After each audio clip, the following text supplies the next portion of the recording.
Enfin, je travaille sur la théorie queer et féministe, et je considère que finalement, la théorie queer est une science-fiction, à partir du moment où, comme Anaïs vient de le dire, au niveau des changements de regard, des changements de point de vue qui, pour elle, peuvent modifier conséquemment notre rapport au monde, je pense que cette idée d'envisager la théorie queer comme une science-fiction, c'est aussi poser l'importance d'une non-différenciation qui est présente au sein de la théorie queer en termes de genre, de sexe, différences hommes-femmes qui seraient finalement pas aussi opérantes que ça.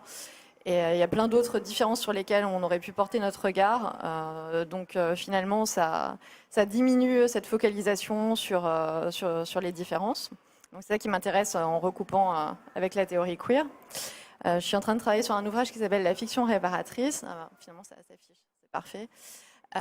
Qui est inspiré en fait par un concept d'une théoricienne américaine qui s'appelle F. Kosofsky Sedgwick, qui a travaillé en littérature comparée aux États-Unis, qui est très engagée en termes de théorie féministe et théorie queer. Elle a écrit un texte en 1997 qui s'appelle Lecture paranoïaque, lecture réparatrice, où tu es tellement paranoïaque que tu penses sans doute que cet article parle de toi. Et qui est en fait la base de cette réappropriation du concept de réparation. Moi, je le fais basculer dans le champ de la fiction. Elle parle de lecture réparatrice ou de position réparatrice, qui est intéressant par rapport au changement de regard aussi. Et en fait, elle pose cette notion de réparation en regard et en réponse à une prédomination en fait des regards paranoïaques. Une manière d'appréhender le monde qui soit essentiellement paranoïaque. Alors elle fonde ça sur la manière qu'ont eu les philosophes et les critiques d'appréhender en fait la période post-SIDA. Elle considère qu'il y a eu une émergence possible d'une forme de théorie du complot. Elle avait une discussion avec une amie qui lui disait finalement en fait c'est pas tellement intéressant de savoir si ça a été volontairement diffusé pour éliminer des populations minoritaires qui pouvaient déranger, puisque ça faisait partie des scénarios qui circulaient à l'époque. Elle dit qu'il serait plutôt intéressant de se demander comment opérer des réparations, des changements de paradigme, au lieu de se focaliser sur une anticipation et de toujours être dans une anticipation négative des choses, c'est-à-dire formuler des scénarios catastrophiques potentiels, en espérant qu'à un moment donné, on ait balayé tout le spectre des possibilités négatives. Et finalement, quand ça se produit, la seule chose qu'on puisse faire, c'est dire on l'avait prévu. Donc effectivement, on a eu raison d'être paranoïaque puisque ça s'est produit. Le problème étant que ça ne prend pas du tout en compte le futur et la manière de poser des solutions.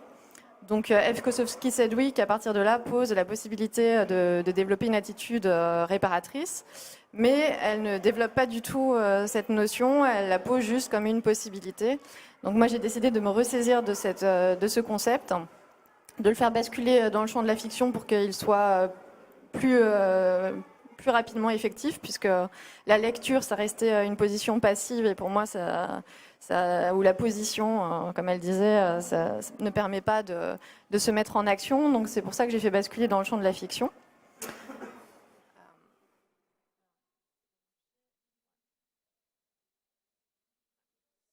Et donc, j'ai décidé aussi de coupler cette contrepartie en fait, à la paranoïa avec l'anthropologie, puisque finalement, l'appareil de paranoïa par excellence, c'est l'appareil de différenciation.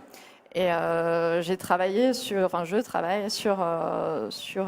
la réparation entre les binarismes, que ce soit nature-culture, sexe-genre, corps-esprit, etc.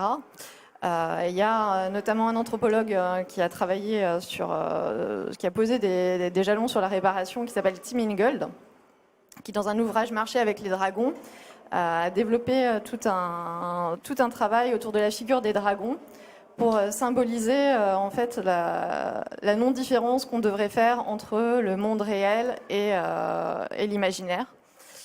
Il se base sur les dragons et sur des récits du Moyen-Âge où des moines racontent une histoire qu'il a relevée, où un moine était devenu fou parce qu'il avait des visions de dragons, il s'était échappé du monastère, il était parti dans la neige, il était menacé de mourir parce que devenu complètement fou, et la manière qu'ont eu les autres moines de le réintégrer à l'intérieur du monastère, de le prendre en charge et de proposer une forme de réparation, a été de prendre en compte la figure du dragon, puisqu'au Moyen-Âge, il n'y avait pas de séparation aussi brutale entre les figures imaginaires et les figures réelles, c'est-à-dire que le dragon était tout aussi présent que des pierres, des animaux réels.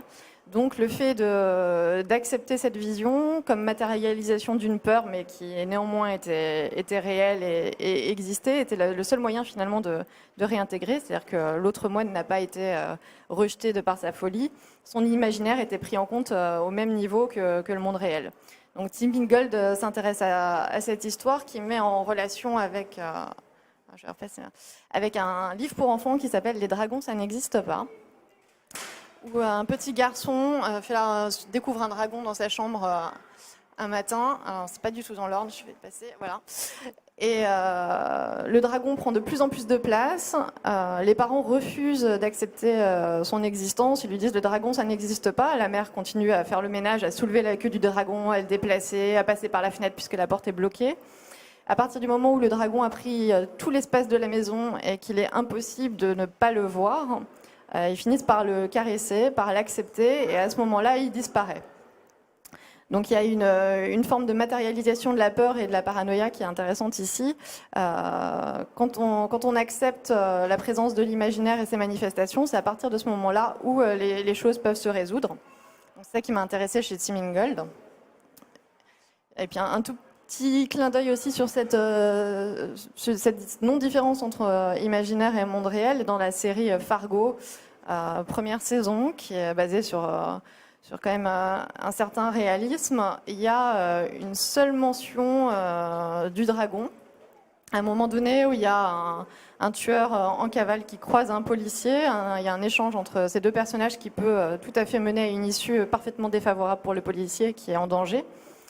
Et la menace est proférée avec la figure du dragon, où il dit, il s'adresse au policier et puis lui dit, il y a des routes qu'on ne doit pas emprunter. Sur les cartes avant, il était noté, il pourrait y avoir des dragons ici. Maintenant, ce n'est plus le cas, mais ça ne veut pas dire qu'il n'y a pas de dragons. Donc ça, c'est quelque chose sur lequel je me suis beaucoup intéressée en termes de différenciation entre imaginaire et monde réel, mais dans tous les champs en ce moment, que ce soit anthropologie, écologie, neurologie, psychologie, philosophie, il y a énormément de chercheurs qui travaillent sur la non-effectivité des binarismes et qui détruisent les clichés qu'on a acceptés. Donc qui montrent qu'il y a des tas d'angles de vision qui sont possibles et qu'il faudrait qu'on accepte de modifier notre regard et de dépasser ces binarismes qui ne sont plus effectifs. Donc ne serait-ce que par exemple en termes de psychologie, il y a des travaux de chercheurs sur la non-différenciation aussi évidente qu'on peut faire entre corps et esprit, sur le fait que la pensée ne réside pas dans le cerveau, et qui travaille sur l'externalisation de la pensée par exemple. Donc mon travail consiste à venir casser tous ces binarismes, et la théorie queer pour moi vient boucler le cercle et permettre de mettre en convergence tous les dialogues et toutes les avancées pour aller dans un même but. Donc les recherches partent de la différenciation homme-femme, mais ça recoupe aussi avec l'écologie, avec cette distinction qui peut être faite entre monde du dehors et monde du dedans.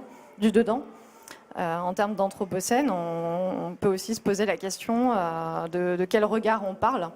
Parce que s'il s'agit d'anthropocentrisme, c'est-à-dire qu'il y a un seul et unique regard qui est le regard de l'homme, qui pose un certain nombre de problèmes. Il y a des anthropologues comme Viveiros de Castro qui, au contraire, portent à réfléchir sur un anthropomorphisme, puisqu'en tant qu'homme, on ne peut de toute façon pas poser un autre regard qu'un regard humain sur le monde, mais en l'ouvrant à des perspectives d'autres populations amérindiennes, amazoniennes, à savoir que l'anthropos, ça ne veut pas dire exactement la même chose pour toutes les populations. Pour les populations amérindiennes, par exemple, il y a un devenir jaguar, un devenir plante, donc on ne parle pas du même homme. Donc c'est ça qui est intéressant, c'est où on pose le regard et comment on le disperse. Voilà, donc ça c'est quelques bases pour poser mon travail.